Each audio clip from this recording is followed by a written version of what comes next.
Two deputy constables are hospitalized after a suspected drunk driver hit their patrol car on the Beltway. We'll have an update on their condition. The news at noon starts now.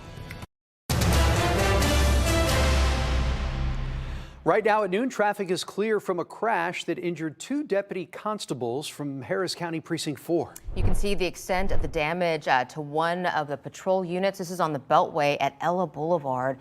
Investigators say a truck driver involved was responsible for this. That driver is suspected of being drunk when the crash happened overnight. Thanks for joining us. I'm Lisa Hernandez. And Mandy Sirota, at last check, the deputy constables were in the hospital undergoing surgery.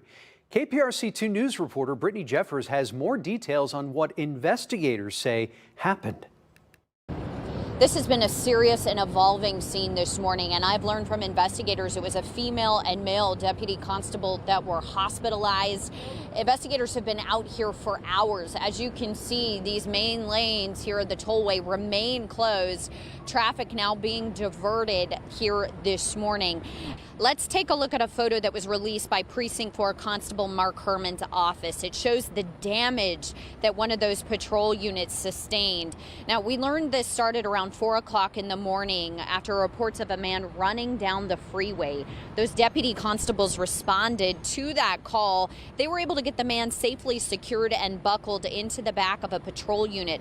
But that's when investigators say a suspected drunk driver in a truck hit one of the patrol units, subsequently causing a chain reaction, hitting 3 patrol units in total. 2 of our deputies were outside of the car when the first truck hit the first patrol car, striking both deputies. One of the deputies was life flighted downtown to Memorial Herman. The other one is being transported by ground. At this point, we don't know the content of how bad their injuries are. They're still being assessed down at Memorial Herman by the doctors. We have deputies down there, so as soon as we know what their injuries are, we'll be able to pass that on.